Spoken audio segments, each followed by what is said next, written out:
Welcome,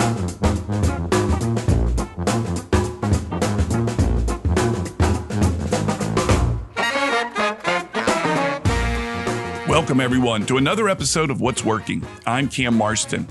What's Working is the radio program designed to bring you the trends that are shaping the workplace, the workforce, and the marketplace, to give you some ideas on things that will make you just a little bit better at what it is that you do in your business world.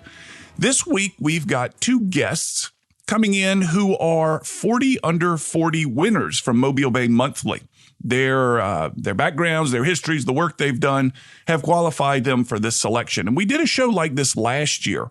I found two winners and asked them the question, what does today's over 50-year-old need to know about today's under 40-year-old when it comes to the workplace? And we had a wonderful conversation last year, and this year you can expect the same. I think it's going to be a part of the franchise. It's just keeping up with the trends of our next generation of workforce and, frankly, leadership. That's who they are. People are positioned around our community that the Mobile Bay Monthly Selection Committee finds that I think will end up at some point in positions of leadership for us, which is great based on my experience interviewing them, and I think we'll hear again the same today.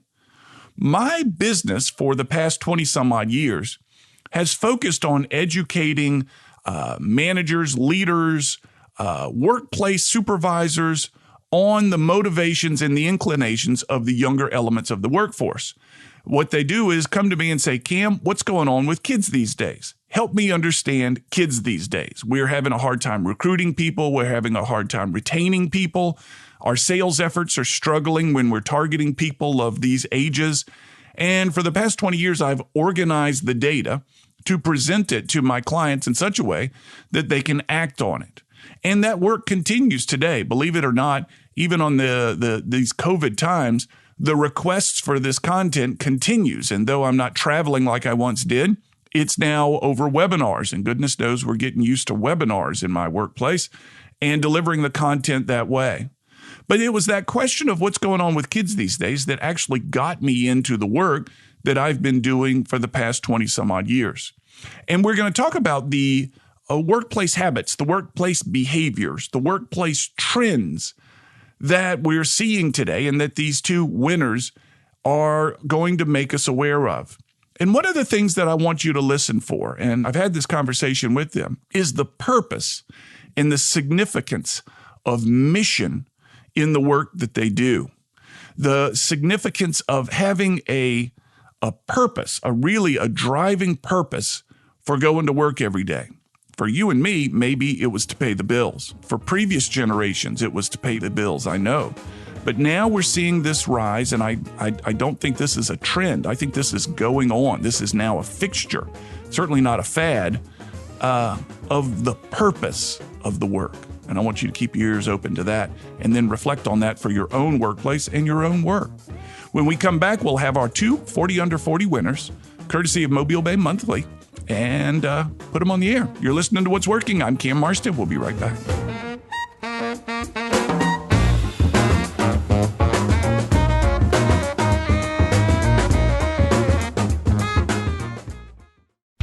A cool thing happened back in '64. That's when Keith Air Conditioning opened their doors. In my family, turn to the experts is more than a tagline. It's a promise. Every Keith technician is an experienced AC professional, and that saves you money. Speaking of money, how about 0% financing for up to 60 months on installations of new Carrier systems? Keith & Carrier, turn to the experts. Mobile's leading name in comfort since 1964. License number 83731. I'm Matt Armbruster with Ransom Ministries. We help people in our community that most others have given up on. Please donate your unwanted electronics to Ransom Recycling. We teach life skills, job readiness, and job creation through our electronic recycling program. We take anything with a cord. Find us at ransomministries.com, or you can call us at 251-751-0044.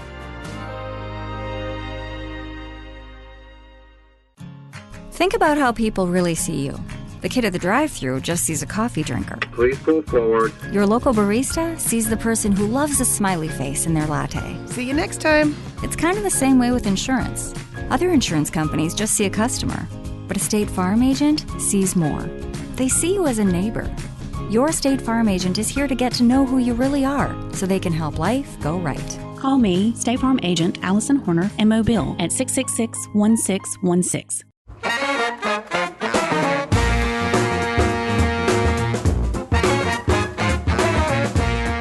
You're listening to What's Working. I'm Cam Marston, and today I'm in the studio with Louise McCown. She is the managing director of Beauty Counter, as well as Cliff Kennedy. He's the president of Frio's Gourmet Pops. Louise, welcome to What's Working. Thank you for having me. Cliff, welcome to What's Working. Thank you very much. Louise, let's start with you. Ladies first here. Tell us first about Beauty Counter. Tell us about your role as managing director, and then we'll go to Cliff and get into the business acumen, the business sense that makes you a 40 under 40 winner. Go ahead, Louise.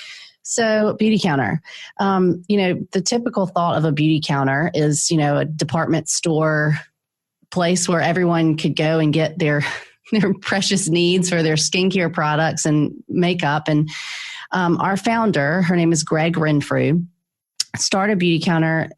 We're just about 7, almost 8 years old. We are based in Santa Monica, California, and we are a mission-based company that is really working to get safer products into the hands of everyone.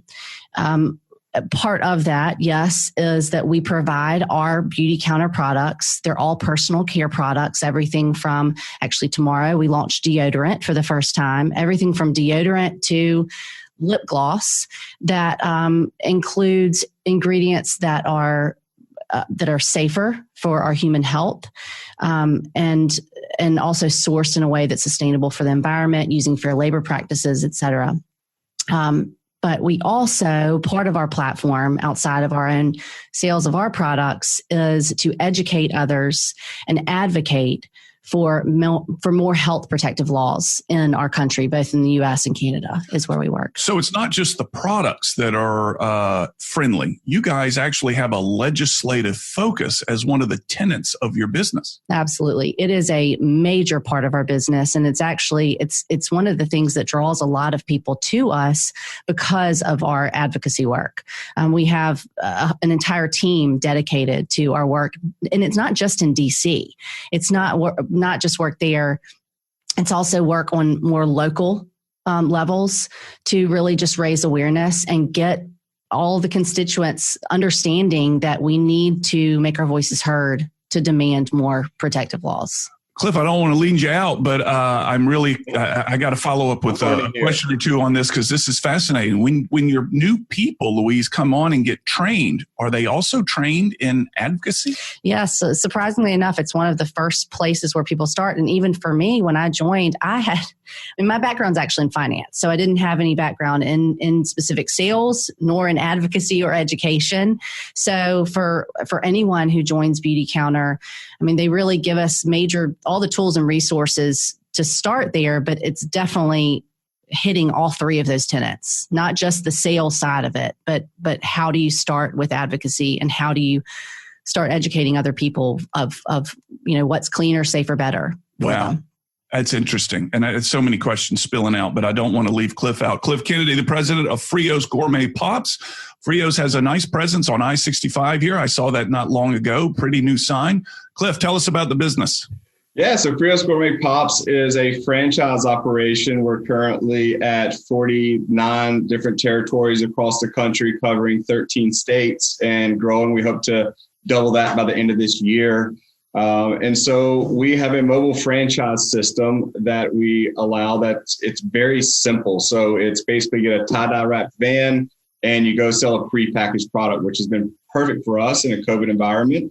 And so we really aren't a food company as most people think we are because we sell happiness for a living. It's just the popsicle is the way as that medium for us to share the happiness. So it's a very simple system that we afford people. It's very low cost of entry. And especially coming in out of the COVID world, we're still in it. I don't want to say we're coming out of it, still in it, is that there's a lot of people that have lost their jobs that are looking to control their own destiny. And that's what we do. So they go in business by themselves, but not for themselves because we're there with them.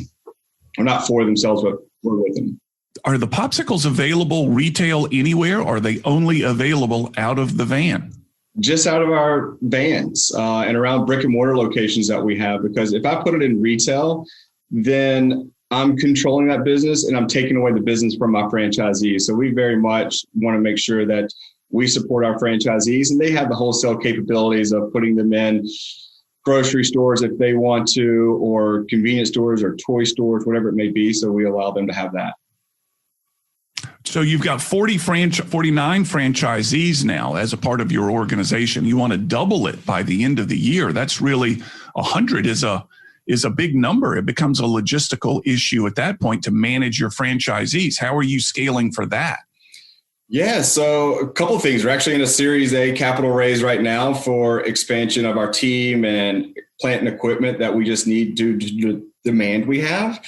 And then it's just bringing on the right people. And I'm a firm believer in that. We're actually interviewing a couple of people right now to more support our franchisees.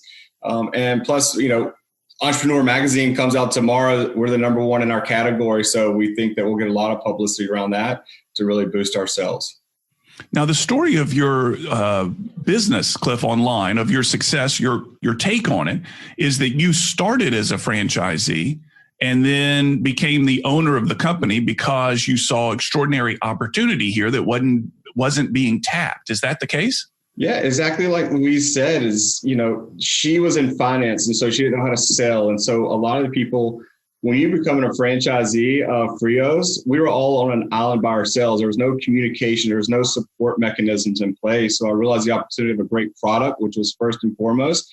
Then with the help of some investors, in December of 2018, I took over. So in 7 short months, I went from franchisee to franchisor.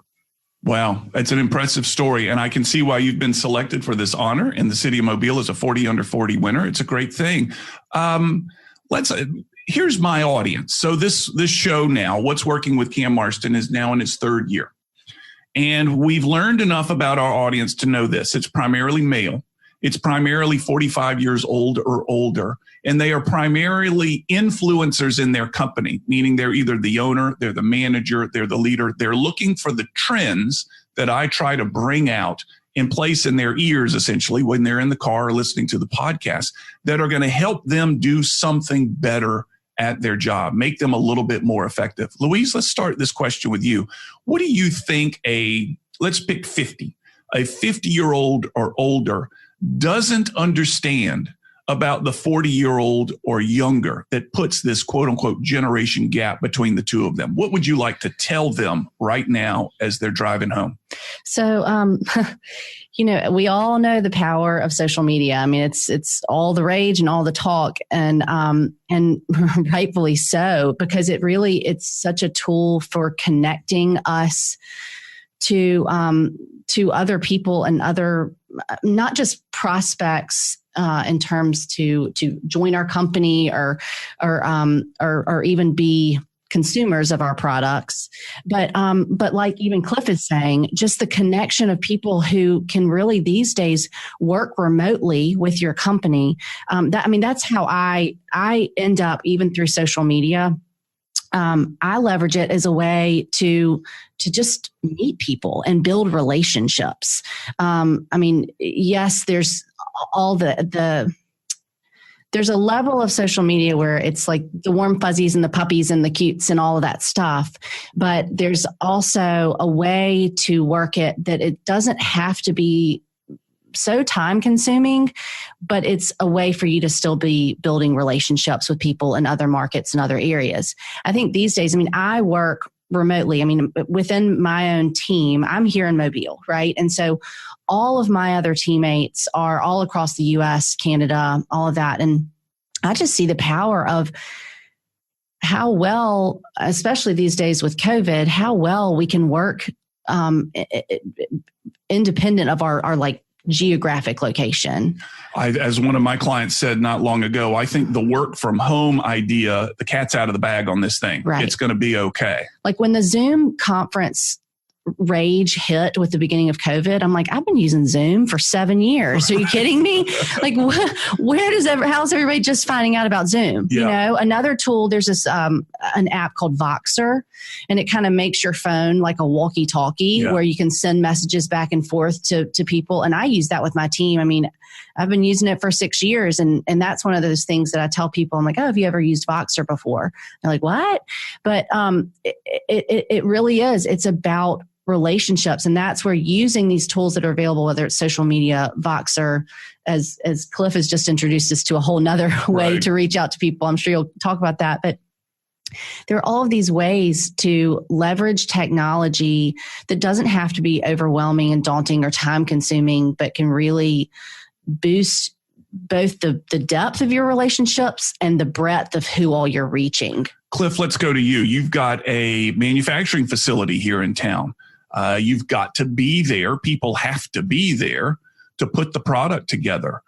So much in the knowledge workplace, people can work from home. They can work from a coffee shop, whatever it may be, but you've got a manufacturing facility. What do you think the over 50-year-old needs to hear from you regarding manufacturing these days? Yeah, so it's twofold. So we just make sure that we're pulling out all of the inefficiencies. So as prices fluctuate in the market that we have seen over the past year with certain products for us, bringing them in is hiring the right people to account for that. So my COO has done an amazing job and has pulled out so many inefficiencies in our operations that has been very important to us because, revenues are down all across the country. Ours are as well. But the inefficiencies that we pulled out in our manufacturing process has helped us greatly.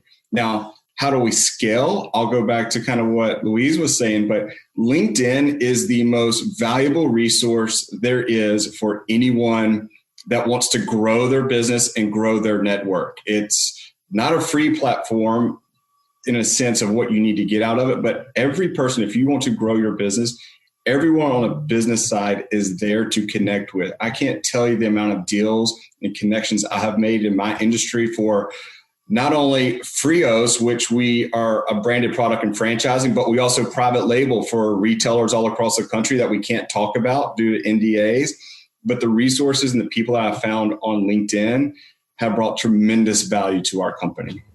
We need to go to a break and give our advertisers their turn. When we come back from break, let's face it, I'm one of these over 50-year-olds, and I'm thinking, I use LinkedIn. I'm not an anti-technology guy, but my suspicion is there's a depth and a level and a confidence that you have in the technology that perhaps I'm missing. And let's talk about that when we come back. You're listening to What's Working.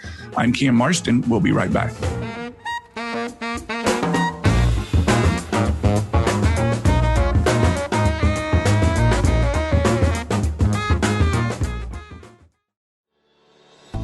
Hey, this is Cam Marston. It's this time of year that lots of companies go through their strategic planning process. I'm a fan of a strategic planning model pioneered by Silicon Valley companies called Zoom Out, Zoom In. And one of the key steps in this process is to evaluate your marketplace and determine what the natural headwinds are that might prevent you from getting to your goals in 10 years. 10 years is key. Then list those headwinds. Then list the tailwinds that will naturally push you towards your goals over the next 10 years. Finally, list 2 or 3 things that you can start in the next 4 weeks that will help you deal with the headwinds and maximize the tailwinds. And do these things that you list. Get started on them. This starts you on a trajectory to meet your 10-year goals. Want more help with your strategic planning? Find me online and give me a call.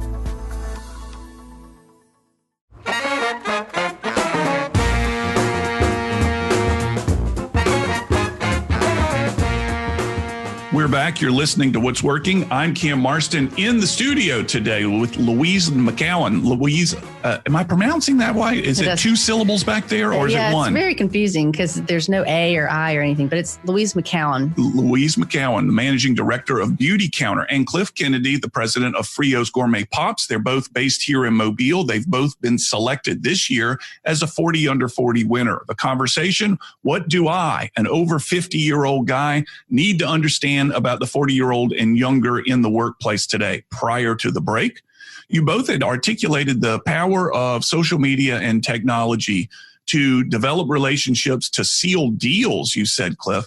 Now, the old school guy in me says, wait a minute. I've got a lot of contacts on social media, probably not as many as yours. But these are people I've historically worked with. You're creating new contacts and making new deals through this technology. You're pushing forward, whereas I feel like I'm enhancing current relationships by connecting with technology.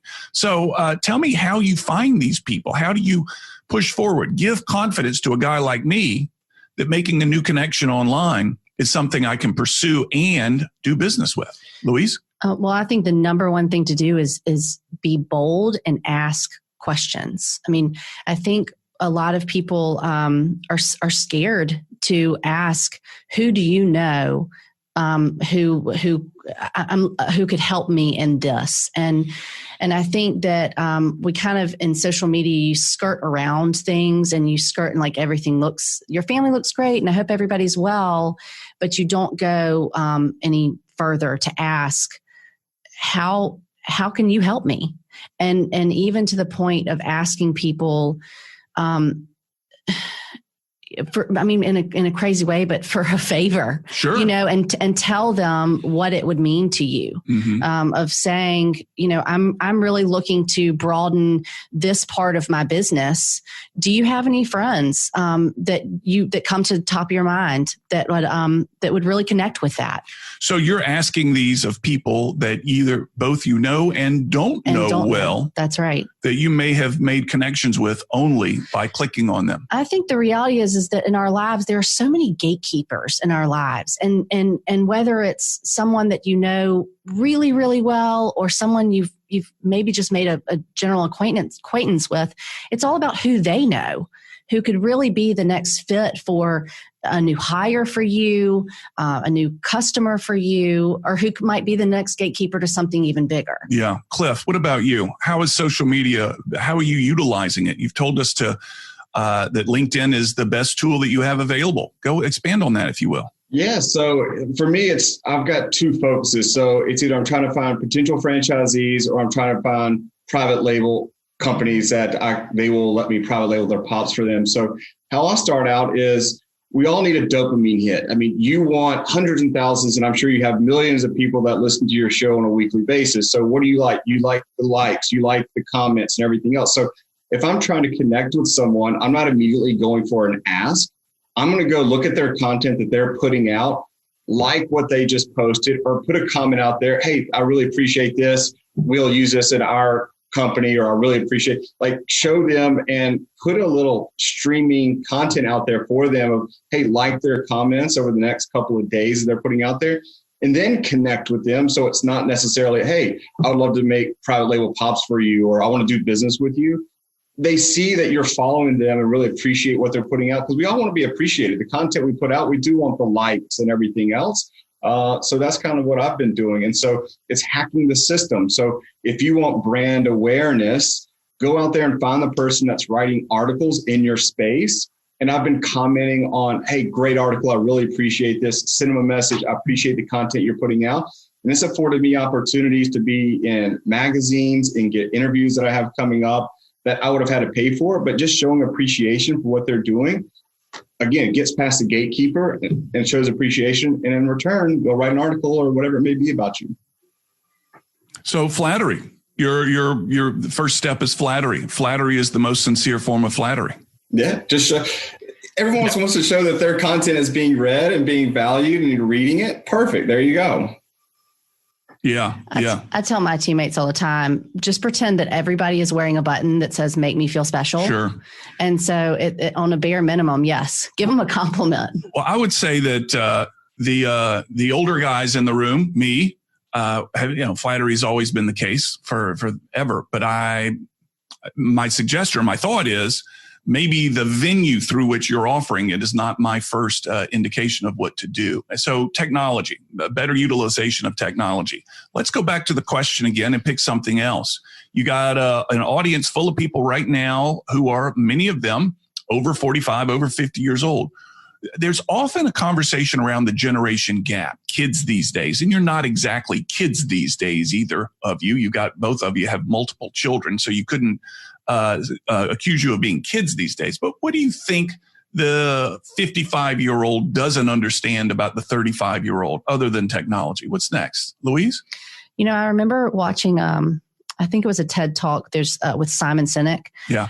And talking about millennials, and even though I'm not a millennial, I still can connect with it. And the whole premise was that everybody wants to make an impact, and there's this whole feeling of whatever work that they're doing has to make an impact. And I think all of our businesses, I mean, obviously I'm a mission-based company. I think even Cliff being able to say we sell and provide happiness. I mean, giving something to the younger generation that they can really feel in their heart and connect with, and make them feel like they're making an impact, and having a servant heart even in that, I think younger generations can connect with. Oh, I think so too. And one of the interviews that I did over the pandemic was with a team building guy.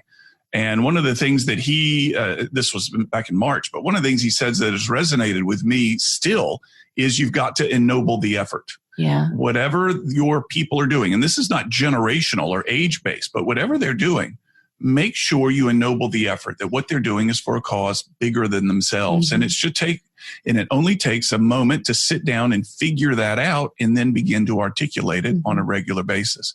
Cliff, something else that you feel like the 55-year-old doesn't understand about the 35-year-old? Yeah, I don't know if it's not understand, but I think it's a lack of awareness that, our age group is in a world now of the social media of instant satisfaction, instant success, that hard work is still undefeated, that the people like Louise did not get to where she was by just, logging in every once in a while. It took her a lot of hard work and a lot of hours and sacrifices to get where she is. And so even for me, it is a lot of hard work, and hard work is undefeated. And I think it's underappreciated. And that's that gap in age is that, my dad worked extremely hard. And my grandfather worked extremely hard. Like, not all of us are in that world of social media where, I'm just going to be instantly successful because of who our families are or whatever. It's just hard work. It's just get in there, grind it out, and you'll find your idea of success. Yeah. And both of you have role models? I'm curious if there's a recipe to both of your hard work. How did you learn it? How were you taught hard work? Cliff, we'll go back to you.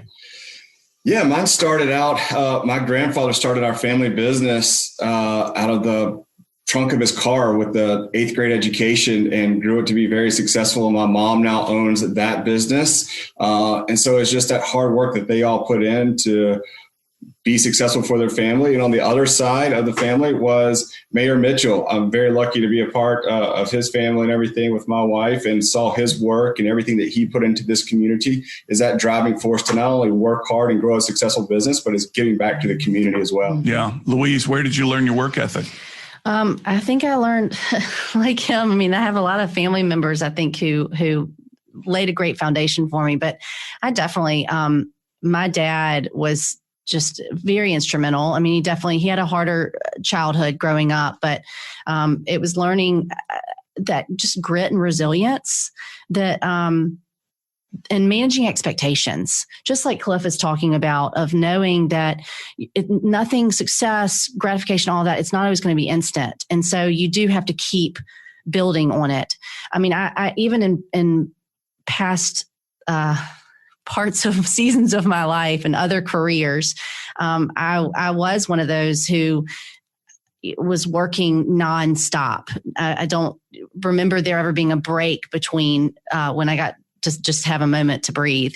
And I remember my dad telling me that you can't ever sacrifice your health for other people. And that included my work, because I'm kind of, I can be a workaholic. I mean, and so it's even having that time that I think he let me know, yes, you work hard, but you also need to know when your boundaries need to be set and when you need to breathe and when you need to stop. So between the two of you, you guys have 8 children. Let's clarify that.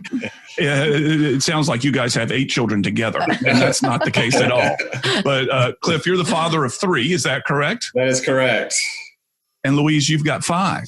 That's right. How are you going to teach work ethic to your kids? So one of, and I also, let me say this too, I have 4 daughters and 1 son.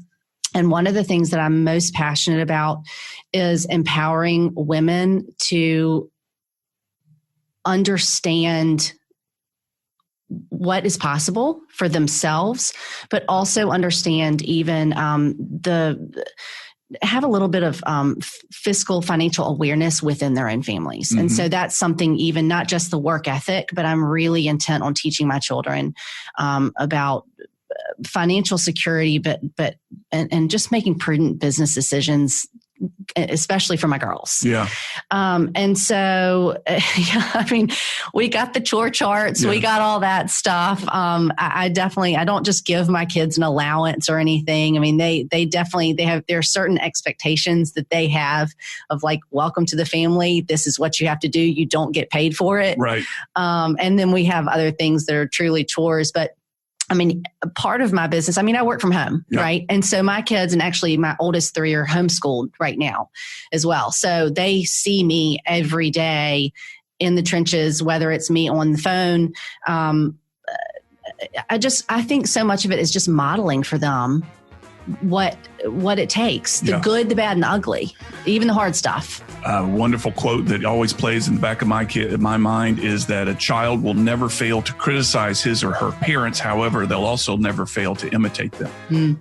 And that's what my household. I got 4 teenagers right now, and there's very little that I do that doesn't get a disparaging look or comment from my kids. But I keep thinking, one of these days, this nose to the grindstone will pass. Let's hope. Cliff, I'm not going to leave you out, but we're going to go to break. And when we come back, I want to hear your plan for teaching work ethic to your kids. And then I want to get broader and talk a little bit about how you see the future. We'll be back after this break. You're listening to What's Working. I'm Cam Marston.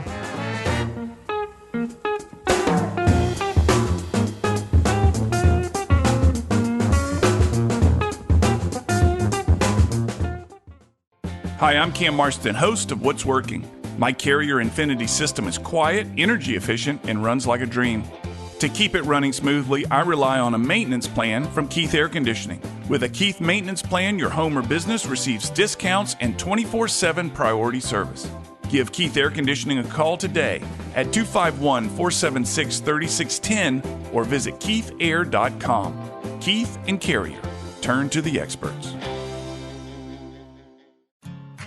Think about your home. What do you see? Do you just see 2 stories or the stories of your toddler's first steps? Now think about your car. Do you see an odometer reading or your kids reading in the back seat? Other insurance companies just see a house. They just see a car. But a State Farm agent sees what your home and your car really mean to you. So why not give them the protection they deserve? You can reach me, State Farm agent Allison Horner, at AllisonHorner.com.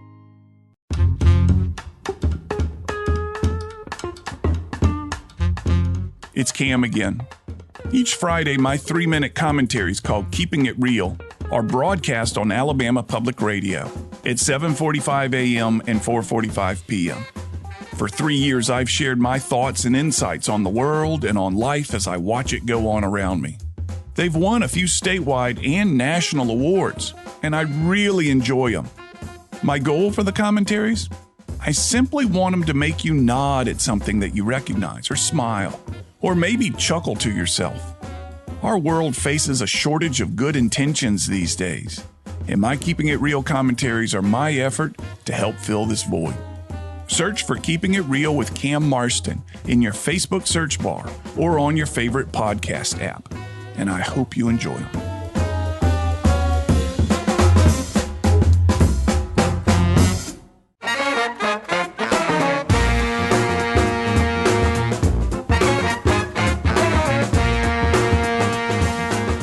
You're listening to What's Working. I'm Cam Marston. I'm in the studio with Cliff Kennedy. He's the president of Frio's Gourmet Pops, and Louise McCown. She's the managing director of Beauty Counter, based in Santa Monica, however, works out of her home here in Mobile. Cliff, prior to the break, it was up to you. How are you going to teach work ethic to your 3 children? It's going to be the best part I can do to expose them to my work and the hours that I put in. To a certain extent, and try to show them in a way of dad's going to work during the day, working my tail off. We just don't get these lights turned on in the house and the bills paid by doing nothing. I don't go and just bring home popsicles every day, which they fully expect, which is tough for them to understand. But it's just learning how to expose them to little things and creating the value of a dollar. That's not really taught at a young age in schools, which I firmly believe should be taught. But that's what we're trying to do, is like just showing that value of a dollar, that we really have to work hard for it. Yeah, I think every parent wishes that for their own children as well. And we've got chore lists. We've got an expression in our house. This is just the cost of living here. Yep. Why do I have to do this? Well, welcome to the family. It's the cost of living here. That's right. So as we talk today, there has just been an extraordinary upheaval in the nation. And it's, I don't know which side of this political divide either of you sit on, and it's not relevant, I don't think, for the question I'm going to ask. How do you stay motivated for the future? How do you stay optimistic? And this not just in light of this past week's events. I don't know when the show will broadcast, but not in light of the past week's events, but on a given day. How do you stay positive and looking forward and still want to build and grow? Where does that inspiration come from, Louise? My kids, I swear. I mean, I know it's such a trite answer, but even she's 6 now. Jane told me the other day that she was learning. She said, respect means to be kind to people, animals, objects, others, even if their opinions are different. And she's 6, yeah. And she gives me a hand gesture of even if they're different. Yeah. And just that pure innocence of just wanting to help and serve and love others and just add value back. I think that's, and I will say too, one of the best parts of my job, aside from the flexibility that it affords me to be fully present with my kids and all that stuff, the community of people that I work with, I cannot say enough about a great business group community culture, because it keeps me coming back. It keeps me excited for each new day of, yes, furthering Beauty Counter's mission, but also serving and helping all the other people that I work with. Yeah. Cliff, what about you? Are you, do you limit your exposure to the news? Do you feed on something positive on a regular basis? Tell me how you stay positive looking forward. Yeah. So, obviously, it's father and husband first and then Frio second is what I always say. But what drives me is we're in the happiness business. And with this world being in so much turmoil, seeing the stories that we have coming out from all of our territories across the country of kids writing in sidewalk chalk, the letters that are being sent to us saying, thank you so much for just providing some happiness. We've had doctors buy popsicles for an entire school district for all the teachers. And so for a doctor who is in the weeds right now with what's going on with COVID to bring happiness to all the teachers, there's still goodness in this world. And so I'm surrounded by, and I get to hear all these stories on an everyday basis. So that's what kind of drives me, is just I'm literally supplying happiness to the world when it needs it the most. Yeah, that's a excellent point. The both of you have that in common, is what you do really is people can feed on self-confidence and happiness and I guess a lot of fulfillment from the work that you do on a daily basis. Yeah. So without a next question, without knowing exactly how old either of you are, what would you advise your 25-year-old self if you could look back? Keep saying yes to opportunities. I think I look back at 25. At 25 was actually when I lost my dad. And I was, I think, in the weeds with my career. And I was talking about that work ethic. I mean, I was working so hard. But I think for people who are younger than me, I really want people to just keep saying yes to opportunities, to know that where you are right now doesn't mean that's where you're going to be 6 months from now, 1 year, 3, 10. You just don't know until you keep your eyes open to what's possible. Do you advise people, Louise, to be patient or impatient with their career growth? I mean, honestly, I'd say impatient. Yeah. I really, I think that it's about, so much of this is personal development too, and growth, and knowing that, I mean, I didn't study sales or anything like that in college. I mean, I majored in international business and Spanish. And here I find myself in this other position that I never would have dreamt that was possible. But yeah, just keep pushing and don't settle. Yeah. I mean, you can't settle for anything and think that you have to be in this box because that's what you had decided on, one random day when you had to decide what your major was or anything like that. When you threw a dart into the major book at college and said, I guess this is what I'll be. Yeah, I guess it is. Cliff, what advice would you give your 25-year-old self? Life isn't a dress rehearsal. We get one shot at this and we all have a limited amount of time. And be happy in what you do. If you're miserable, there are opportunities out there to go out and just be happy. Be happy with yourself to make the right decision and just keep getting better. I think at 25, I was focused on so many other things. And I really wasn't happy per se. But when I started to realize that we've got a finite amount of time on this planet, I'm going to make the best of it every single day. I'm going to go in there with a great attitude and just understand that, take those opportunities, like Louise was saying, say yes, do something crazy every day. Our calendars are all filled up with days that we forget and we can't tell you what we did, but have those days where you just go out and do something you never would have imagined. And those are days that you will remember, and just be happy. I think I heard an interview last week with a guy who's talked about how to prevent Alzheimer's. So, and one of the things he says was do something new every day. And he suggested, for example, brush your teeth with your opposite hand, eat with your opposite hand. And all these things will, first and foremost, for the purpose of his interview, stimulate the brain, keep the brain plastic and elastic and all the things that you want with your brain. But it also is going to give you a smile every day as you realize there's something that you could learn. For example, eating with your left hand, or for me, it would be, let's say, shaving with my left hand. I'd come out looking like a bloody massacre, but it would be, and when the bleeding stopped, it would be a fun process nevertheless. So how do you both test yourself? How do you both stay fresh? Louise? I'm definitely trying new things. I've recently taken up golf.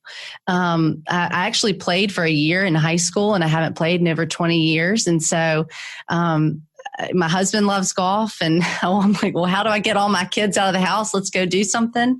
So, my Tuesday mornings, I do a golf clinic every Tuesday. And actually last week I started back with adult ballet. Did you Crazy really? enough. Yeah. So I was a dancer in the past too. And so I think, just trying new things. I mean, I definitely don't move like I used to, and I don't always hit the ball when I'm trying to play golf, but I do laugh a lot. And I think it's also, again, coming back to the kids, trying to just model for them that I'm trying something new. Our family motto, we always say, is either you've got to try. And then if my kids say something, I'm not good at something, we always have to end it with yet. Yeah. And so I'm not really good at golf yet. Right. But I'm trying. So we'll see. The learner's mindset. I'm not right. good at golf yet. Well, my motto is too is for my company and my business is learning out loud. Yeah. And so whether it's Beauty Counter and learning new ingredients and new formulas and new sales strategies, I'm not an expert in anything, but I'm willing to put myself out there to try and share what I've learned with others. Cliff, how do you stay fresh? Chasing my kids every single day. It's a task, as I'm sure as Louise knows. But, my outlet, I always think that we're always capable of so much more than what our mind kind of limits us to. So I've got this guilty passion of ultra running. So I love running crazy distances and 100-milers and stuff. So that's my thing of keeping myself fresh, of knowing that I can go further than what I really thought I could. Wow. Ultra running and He's no joke. And adult ballet. I think I've hit the jackpot of interesting people. Let's wrap up with how people can find out more about each of you and your business. And Louise, ladies first. So Louise McCown. Hi. And the best place, Instagram is a great place to kind of watch as I learn out loud. And my Instagram handle is just the @ Louise. And my last name is spelled McCown, MCCOWN. That kind of catches people. Yeah. I also have, my website is louisemccown.com. But I think most of the fresh content of me learning out loud every day is through Instagram. But obviously all of my contact information, again, I'm in the relationship and the people business. So outside of just watching what I'm doing on Instagram or reading on my website, I'd love to just talk to people. So reaching out to me individually, I would welcome it. That's great. Over to you, Cliff. Simple. It's just Cliff at Frios Pops, FRIOS Pops.com. Or look, I like she said, we're in the relationship business and trying to expand. So my cell is 251-767-6476. I know it's aggressive, but it's just who I am. So I love people shooting texts and talking and all that kind of stuff. You never know who ends up calling and you get to introduce yourself. That's fantastic. We've right. never had anyone give their cell phone out over the radio. Folks, if you want to forward this show to anybody so that other people can contact Cliff on his cell phone, you can find the show at what'sworkingcam.com. That's where the podcast lives. And you can find me, Cam Marston, on Instagram as well as Facebook. Love to have you. Cliff, Louise, thank you so much and best wishes to you both. Congratulations on your 40 Under 40 prize. Thank you so much for having me. It was a pleasure and honor. Thanks, Cam. Enjoyed it. We'll be back after this break with final comments. You're listening to What's Working. A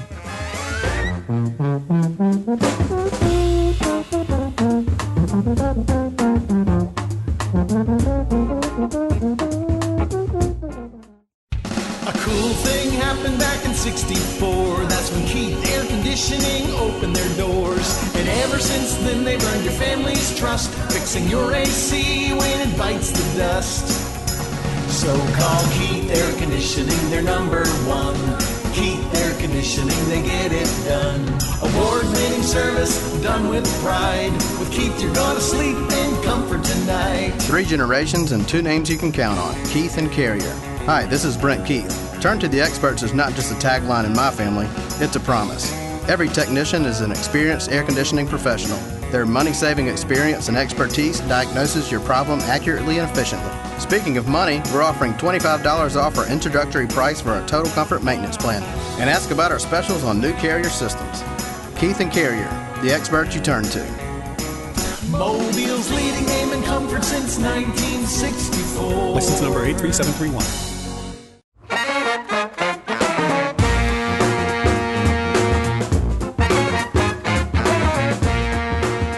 Special thanks to Louise and special thanks to Cliff for their time on the show. I find it interesting that the older I get, the more I lose touch with the way, things are going. And keep thinking I'm plugged in and know what's going on out there. And I realize the tough way that maybe I'm a little bit distant. And I appreciate their willingness to share their thoughts and their ideas with me as a 40 Under 40 winner, to let me know what's going on out there. I appreciate Louise and I appreciate Cliff's thoughtful time with the show, and look forward to continuing to connect with them. If you're a fan of the show, you've recently heard our edition of the commentaries, the Keeping It Real commentaries.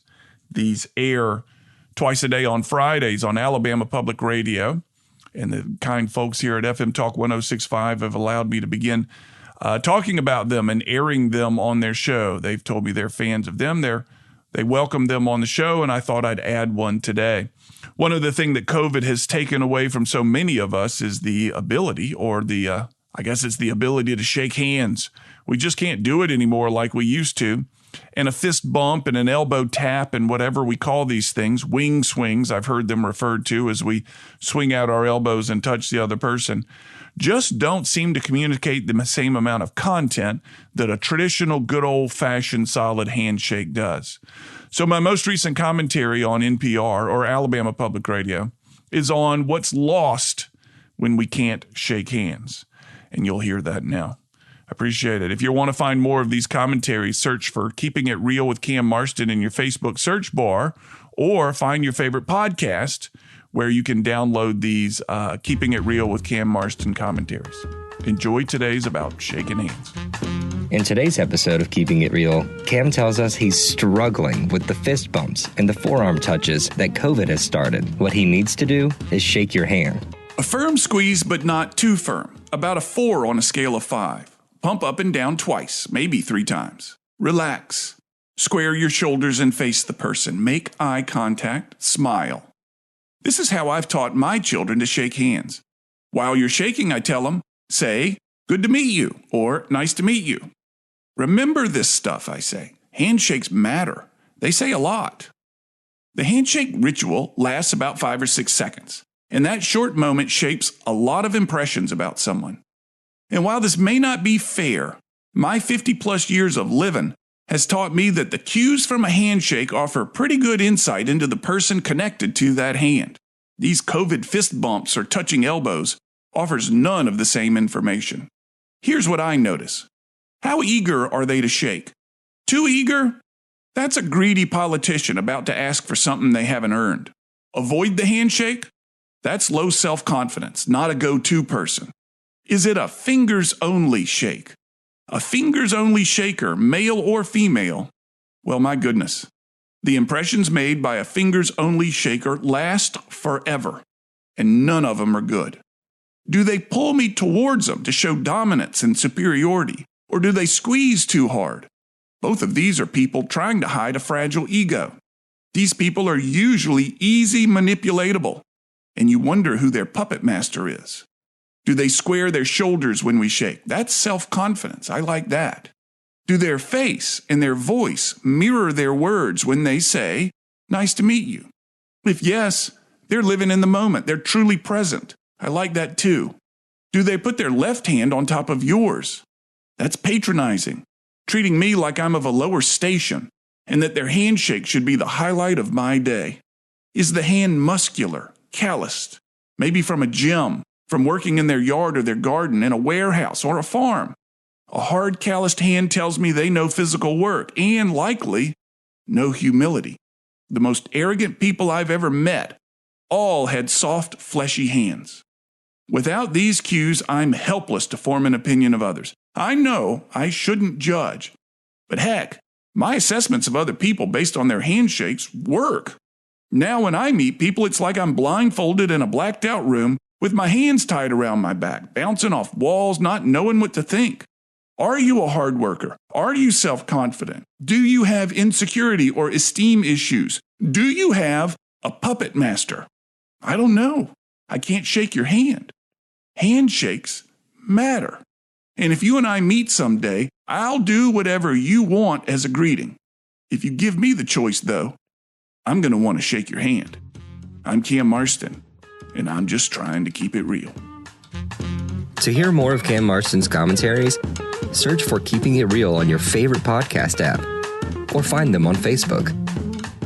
That will bring this week's show to a close. If you want to hear the show again, you can find it as a podcast. Search for What's Working with Cam Marston. And if you do it through Apple iPodcast or iTunes, whatever it's called, be sure to give us a rating. Those ratings matter. They really do. It's always surprising to see what Apple does. When you get those good ratings, they promote it a little bit more, and it always makes me feel a little bit better. Feel free to share the show as well. You can find it at whatsworkingcam.com, all the shows that we've done. And you can email links to the shows. You can listen to it again. And there you'll also find a lot of the links to the podcast sites. The show is brought to you weekly by John Thompson with Ion Digital. Hope you have a good week, everybody.